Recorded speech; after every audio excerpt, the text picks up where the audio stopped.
మంచిర్యాల జిల్లా జైపూర్ మండలం టేకుమట్ల విలేజ్లో ఉన్నాం. నిన్న జరిగిన ప్రేమ పేరుతో ఉరి అనే ఒక యథార్థం ఏదైతుందో అందరినీ కలిచివేసింది. ముఖ్యంగా టేకుమట్ల గ్రామంలో ఈ ఇన్సిడెంట్ జరిగింది. గొషిక మాధవి నిన్న ఆత్మహత్య చేసుకున్న అంశం చర్చనీయాంశంగా మారింది. హాస్పిటల్ దగ్గర నిరసన వ్యక్తం చేశారు. అయితే మాకు న్యాయం జరగాలని తల్లిదండ్రులు చెబుతున్నారు. ఒకసారి మాధవి గారి తల్లి ఉంది, అమ్మతో మాట్లాడింది. అమ్మ, ఏం జరిగిందమ్మా? ఏంది అసలు?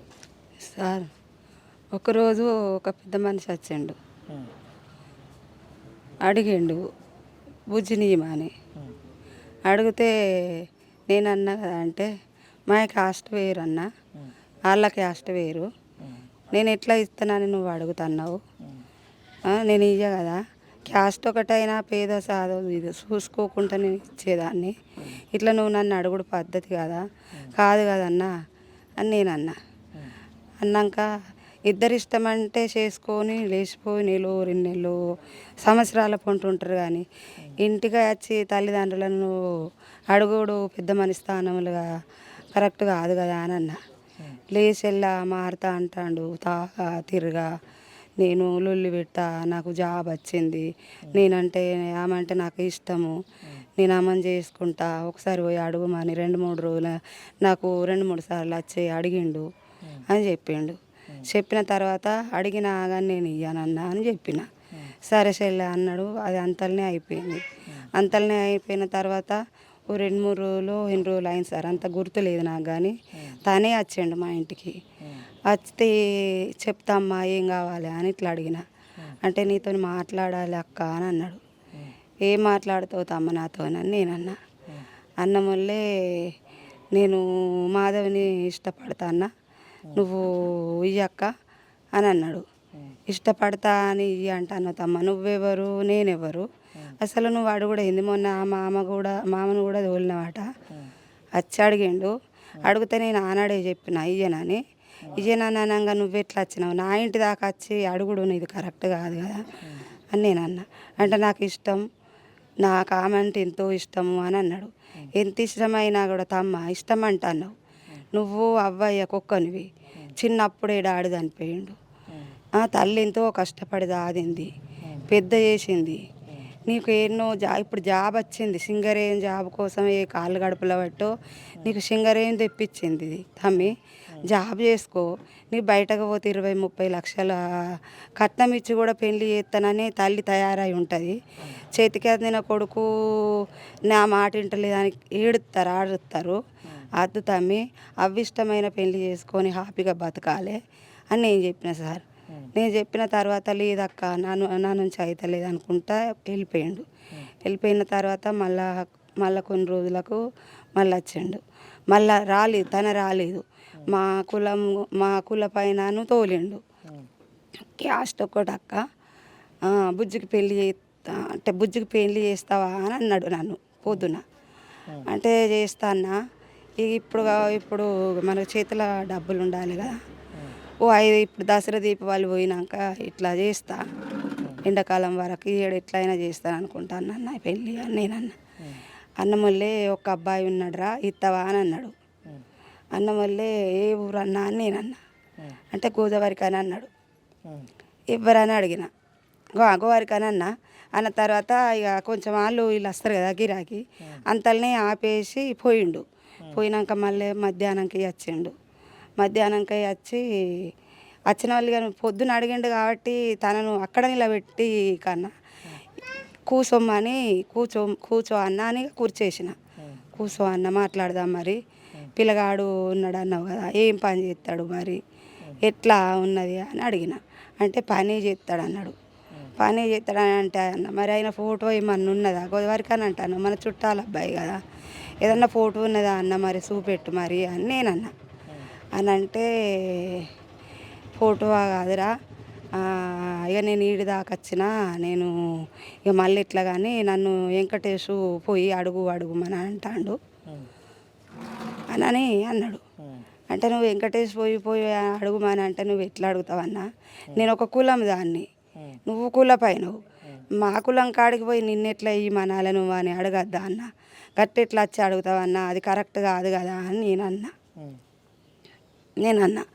నేను అన్న తర్వాత ఇక ఆయన ఏమన్నాడు, లేదురా మస్తు బాధపడతాండు, అది ఇది బతుకుతారు, జాబ్ వచ్చింది, మంచిగా బతుకుతుంది చెల్లి అది ఇది అంటే, మరి తమ్ముడు ఉన్నాడు, తమ్మునితో మాట్లాడమని నేను అన్నా. నేను ఎట్లా తమ్మునితో మాట్లాడాలి అన్నాడు. మరి తమ్ముడు మాట్లాడింది నేను ఎట్లా నీకు చెప్పాలని నేను అన్నా. ఇప్పుడు అలా తండ్రి లేడు, తమ్ముడు లేడు. ఇప్పుడు నన్ను వచ్చి నువ్వు అప్పుడు అడిగినవు, నేను దానికి నీకు సరే ఇప్పుడు కులం మనిషి అని ఈడ దాకా కూర్చోబెట్టి మాట్లాడితే, ఈ ముచ్చట అయితే తమ్మునికి తండ్రికి తెలియాలి కదా, వచ్చి అడుగుమన్నట్టు మాట్లాడినా. పోయి అడుగు అని అంటే నేను ఎట్లా అడగాలి, ఇక నేను మళ్ళీ వస్తా అనుకుంటా టక్కన వెళ్ళిపోయిండు. వెళ్ళిపోయిన తర్వాత కొంత టైం వరకు తను వచ్చిండు మా ఇంటికి. వచ్చి అన్నాడు కదా అంటే, అక్క నాకు నేను నీకు ఫోన్ చేస్తానా ఎత్తుతలేవు అని అన్నాడు. అంటే నీ ఫోన్ నేను ఎందుకు ఎత్తాలి, అసలు నేను నా ఇంట్లో పిల్లల ఏమన్నా ఫీడ్ అయినవి ఉంటే ఎత్తుతా, నేను వేరే ఫోన్లు ఫీడ్ కానీ నెంబర్లను ఎత్తడానికి నాకేం మాట్లాడరాదు, అది ఎవ్వరు చెప్తానో తెలియదు, అసలు అది ఎవ్వరిదో తెలియదు, ఏదో ఎట్లా మాట్లాడాలి, నేను ఎందుకు మాట్లాడు నీతో, నీ ఫోన్ అని నాకేమెరక అని నేనన్న తర్వాత కథ మక్క నాకు ఇవ్వకపోతే ఇగో నేను మందు డబ్బా పట్టుకొని వచ్చిన, ఈ మందు తాగుతా చచ్చిపోతా అని కథ వెళ్ళిపోయింది. ఇక ఆగనే లేదు. ఇక ఆగపోయిన వాళ్ళు నేను వచ్చి నా కొడుకుని లేపిన. ఇక నా కొడుకుని లేపి అరే ఇక గిట్ల సంగతి మరి గిట్లా మాట్లాడిపోతున్నారా అని చెప్పిన తర్వాత నా కొడుకు వాళ్ళిద్దరిని పిలిపించాడు, ఉప సర్పంచ్ నన్ను నర్సయ్యని పిలిపించి విషయం ఇది అని ఇప్పుడు నా కొడుకు చెప్పిన స్టోరీ చెప్తే ఇక వాళ్ళు మాట్లాడిండ్రు. ఇష్టమన్నా నేను కూడా ఇష్టమైతే చేసుకో అని అన్నా. నీ ఇష్టమైతే చేసుకో అంటే నాకు ఇష్టం లేనిది నేను ఎట్లా చేసుకోవాలి అనికొచ్చింది. పాప నాకు ఇష్టం లేదు, నేను ఎట్లా చేసుకోవాలి, నన్ను నాకు ఫోన్ చేస్తాడు, నేనే మాట్లాడా, నాకు ఎందుకు చేస్తాను అన్నట్టు అనుకున్నా. మా వాళ్ళు ఇష్టమైన పెళ్ళి చేసుకోండి, మా వాళ్ళు ఏ కులం మా కుల పొలం చేస్తానని అంటారు కదా, నేను అట్లనే చేసుకుంటా కానీ నేను ఎందుకు చేస్తా అని ఊరుకున్నానని మా పాప అన్నది. అన్న వల్లే ఇక వీళ్ళు పెద్ద మనుషుల ముంగట నేను అదే మాట్లాడిన. ఇక ఎట్లిస్తా తమ్మ నేనైనా ఎట్లిస్తా, నేను వేరే క్యాస్ట్ అయినాక నేను ఎట్లిస్తా, ఇష్టమై చేసుకొని వెళ్ళిపోయి పెళ్ళి చేసుకొని వచ్చి వాళ్ళు ఎన్నో బతుకుతాండ్రు, కానీ ఇష్టంగా అంది ఈడనే పెళ్ళి ఇష్టం కాదంటుంది, మరి నేను ఎట్లా ఇచ్చి పెళ్ళి చేయాలి, నేను ఎట్లా పెళ్ళి చేస్తాను అన్నట్టుగా నేను మాట్లాడాల్సిన సార్ ఆ రోజు జరిగిన విషయంగా అది. ఏందమ్మా బిడ్డ మీకేం చెప్పింది? ఇప్పుడు మీ బిడ్డ చివరిసారిగా మీతో ఏదో చెప్పి ఉంటుంది, ఏం చెప్పింది? మా బిడ్డనా సార్ పోయింది సార్, ఇక ఇంట్లోనే ఉండిపోయింది సార్, ఇదే మాట్లాడింది, లాస్ట్ ఏదో చెప్పమని నా కొడుకుతో అన్న వల్లే పోయిన తర్వాత మా ఇంట్లో నేను తెల్లారి నాకు తన ఫోన్ చేసిండు సార్. నేను ఫోన్ చేయలేదు, ఇక ఎవరికి ఫోన్ చేయలేదు, నేను తనకు ఫోన్ చేయలేదు, నేను ఎవరికి ఫోన్ చేయలేదు. ఇక నా బాధల నేనే అయ్యో ఎట్లా అని తండ్రి ఆడుకుంటా ఇక నాకు కాళ్ళు చేతులు ఆడకుండా అయిపోయినాయి కదా సార్. ఇక ఇట్లా మాట్లాడినాక నాకు ఎట్లా ధైర్యం వస్తుంది సార్ ఏం మాట్లాడడానికి కానీ. నేను కొన్న తెల్లారి మళ్ళీ ఫోన్ చేసిండు నాకు ఫోన్ చేసిన వాళ్ళు నేను అన్నా కదా, తమ్మ నువ్వు మంద డబ్బా పట్టుకొని బెదిరించుకొని తీసుకొని ఉన్నదని అన్నారు. మంద డబ్బా పట్టుకొని మరి ఎన్ని రోజులు బెదిరిస్తారు, ఆ బెదిరించుడు అక్కడక్కడ బెదిరించుకున్నాడు కన్నా ఊళ్ళో కన్నా రాన్రి పెద్ద మనుషుల దగ్గరికి, పోలీస్ స్టేషన్ కాడన్నా రాన్రి, ఆడ మాట్లాడుకుందాము అని నేనన్నా. అన్న వల్లే మళ్ళీ ఫోన్ చేస్తానన్నాడు సార్. నాకు మళ్ళీ ఫోన్ చేయలేదు, పోలీస్ స్టేషన్ కాడికి వచ్చిండ్రు. పోలీస్ స్టేషన్ కాడ జరిగిన విషయం ఆడ రాసే ఉన్నది సార్. మళ్ళా మేము పాపని తీసుకొని వచ్చినాం. ఆల్రెడీ వీళ్ళిద్దరు కలిసి బయటికి పోయినరా లేదంటే నీ బిడ్డను వేధించేదా, ట్రాప్ చేసిందా? బిడ్డను వేధించేది అన్నది నాకు ఎప్పుడు కూడా చెప్పలేదు సార్. నాకు వీళ్ళు వచ్చి చెప్పిన తర్వాతనే నాకు ఈ స్టోరీ అనేది తెలుసు. అంతకుముందు నన్ను ఇట్లా ఫోన్ చేస్తాడు, వేధిస్తాడు, ఇది అది అని నాకు ఏం చెప్పలేదు సార్.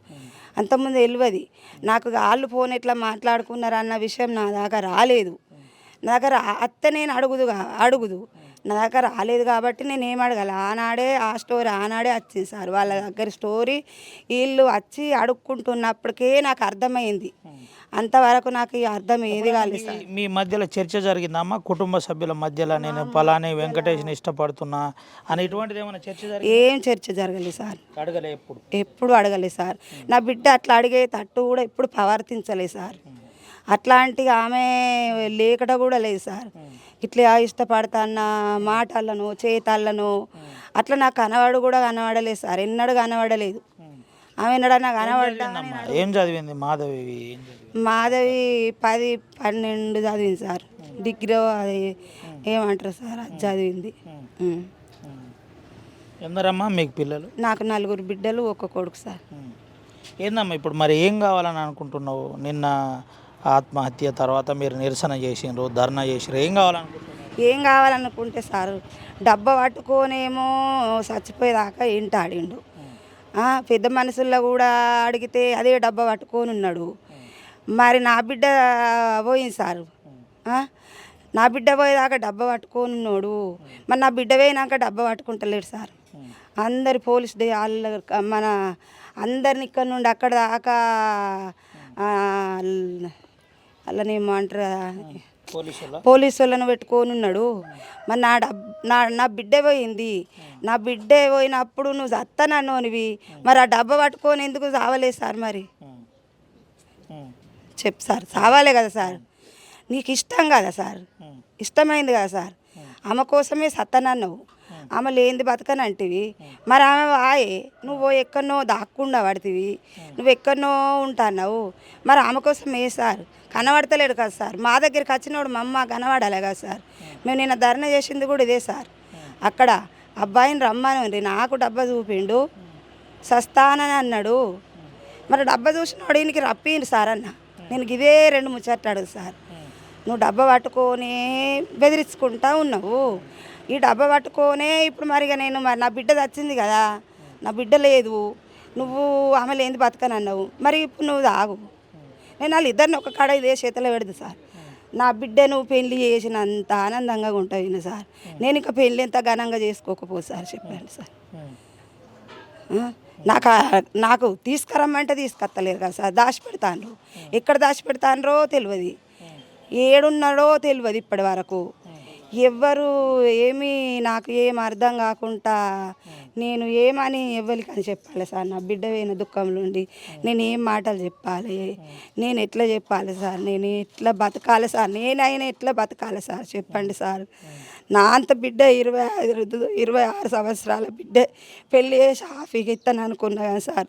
గీట ఆర్జలు పెట్టుకొని గిట్లా చేసుకుంటే ఇష్టమైంది సార్. ఇష్టం ఉన్నోడు 7 ఏళ్ళు కాదు, 2 ఏళ్ళు కాదు, 10 ఏళ్ళు అయినా అవుతాడు కదా సార్. బెదిరించి పెళ్ళి చేసుకోరు కదా సార్. చెప్పండి సార్, న్యాయం చెప్పండి. ఇష్టమైంది కదా సార్. ఇష్టమైనప్పుడు 10 సంవత్సరాలైనా ఉండాలి. దానికోసం ప్రాణంగానైనా బతకాలి కదా సార్. మరి అన్నోడు నేను ఇప్పుడు కడుపులో పెట్టుకొని అయితే లేను. పెద్ద మనుషుల దాకానైతే వేయను కదా సార్. వాళ్ళకు చెప్పినప్పుడు ఊళ్ళో ఒక గ్రామంగా ఇప్పుడు మీరు అడిగిన సార్ కుటుంబంలో ఎప్పుడన్నా మీరు అనుకున్నారా అని అన్నారు. నా కుటుంబంలో అంటే నేను అనుకున్నా నేను బయటకు అయితే రాలేదు. నువ్వు బయటకు తెచ్చినావు కదా సార్. బయటకు తెచ్చిండు కదా సార్. పబ్లిక్ సీట్ చేసిండు. పబ్లిక్ జనము పెద్ద ఊళ్ళ పొన్న దేశాల పొన్న ఇరక చేసిండు కదా సార్. మరి ఏంటి సార్? రావాలి కదా సార్. ఎక్కడున్నా బయటకు రావాలి కదా సార్. మరి బయటకు తీసుకురావాలి కదా సార్. బిడ్డ మీతో ఎప్పుడు మాట్లాడిందమ్మా? ఏం చెప్పి? చివరిగా సార్ పోలీస్ స్టేషన్ కాడ నుండి వస్తున్నాం సార్. మేము తీసుకొని గెటోళ్ళు అవాట అయినాము అని తీసుకొని వచ్చినాము. నా పెద్ద బిడ్డ వాళ్ళ ఇంటికి పోయినాము. ఇక్కడ అద్దన్న వాళ్ళ ఆడికి పోయినాం సార్. పోయిన వాళ్ళే అమ్మ నేను రాగా నా చుట్టూ మన ఊళ్ళో పెళ్ళి చేసుకొని అత్త అయిపోవు. ఆమె పెళ్ళి చేసుకోలేదు కాబట్టి ఇప్పుడు ఆమె పోలీస్ స్టేషన్లో ఎట్లా చెప్తే గట్లనే జరుగుతుంది. మేము ఏం చేయలేదు. ఒకరోజు పోయిందా అని పోయినావు కదా, పెళ్లి చేసుకుంటే రిజిస్టర్ మ్యారేజ్ చేసుకుంటే అయిపోవు కదమ్మా అని అన్నారు. పెళ్లి చేసుకుందాము రిజిస్టర్ మ్యారేజ్ చేసుకుందాము అని పోయిన సుంది కూడా నాతో అట్లనే అన్నాడు. నాకు నువ్వంటే ఇష్టం లేదని చెప్పుకుంటా నేను ఎట్లా పెళ్లి చేసుకోవాలి అని చచ్చిపోతా అని అంటే నేను తెల్లారేదాకా కాపాడి నేను వాళ్ళ మనిషిని వాళ్ళకి అప్పచెప్పిన అమ్మ నాతో ఇట్లా మాట్లాడింది. ఇట్లా మాట్లాడితే నేను వాళ్ళ మనిషిని వాళ్ళకి అప్పచెప్పిన అమ్మ ఇట్లా జరిగింది పెద్ద మనుషుల కాడ ఇట్లా ఇట్లా అన్నారమ్మా అని చెప్పింది. చెప్పిన తర్వాత ఏమన్నది ఉందామని అనుకుంటే పోదామమ్మా ఇంటికాడ లేకుంటే లోకం నన్ను ఎన్ని అంటారు నా ఏలెత్తి వాళ్ళందరూ నన్ను చూసి ఏలెత్తి ఈ పిల్ల నిన్న ఒక నైట్ ఒక కాడ ఒక్క నైట్ ఒక్కరి దాకా ఒక్కరితో ఉన్నదాట అని ఎంతమంది అనుకుంటాను అమ్మ. గిట్లనే అన్నది ఇది మాట అన్నది. నేను మన ఇంటికి పోదామమ్మ మన ఇంటికాడ 20-30 మంది ఉంటారు. మన గేట్లు వేసి ఉంటే మనం లేమనుకుంటారు భయపడి దాక్కున్నారు అనుకుంటారు. మనం దాక్కున్న పేరు కావద్దమ్మా పోదామన్నది సార్. పోదామన్న వల్లే నా బిడ్డ నాకు ఇక అన్నీ వచ్చిన సార్ వీడికి. ఏం పేరమ్మా మీ పేరు? నా పేరు రాజేశ్వర్ సార్. ఇప్పుడు ఏం చెప్తామమ్మా పోలీసులకు మీరు ఏం చెప్తారు? పోలీసులకా సార్ జరిగింది చెప్తాను సార్. నిన్న ధర్నాలో కూడా ఇట్లనే చెప్పినా సార్. నా ముందుకు తీసుకురండి అంటున్నాను సార్. మా ముందుకు తీసుకురండి సార్. మా ముందుకు తీసుకొచ్చి నా బిడ్డను మందు పేరుతోటి బయటకు నా బిడ్డను మందు పేరుతోని బయటకు వెళ్ళదీసిండు సార్. జనం లోపల పబ్లిక్ సీట్ చేసిండు కదా సార్. నా పరువు ఎట్లా వస్తుంది సార్? మరి నా పరువు ఎట్లా వస్తుంది సార్? నా బిడ్డ ఎట్లా వస్తుంది సార్? నా పరువు నా బిడ్డను తెప్పిస్తారా సార్? నా పరువు నా బిడ్డను తెప్పిస్తారా సార్? నా పరువు నా బిడ్డ నాకు ఇస్తే నేను సపడేకుంటా సార్. మరి ఎవరెవరి మీద కేసులు కావాలని అంటున్నారు ఇప్పుడు మీరు?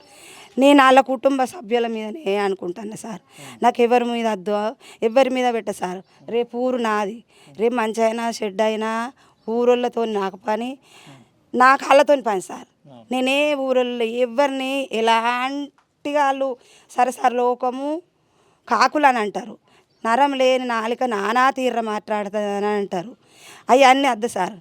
నా కాళ్ళ మీద కేసు అయితే సరిపోతుంది. నాకు ఎవ్వరి మీద ఎలాంటి కేసు వద్దు. ఎలాంటి వాళ్ళ మీద ఏం కేసు వద్దు సార్. వాళ్ళ ముగ్గురు ఏమంటున్నారమ్మా పోలీసులు మీరు పోయిన తర్వాత మీతోటి రెస్పాండ్ అవుతుండ్రా మాట్లాడుతుండ్రా లేదా?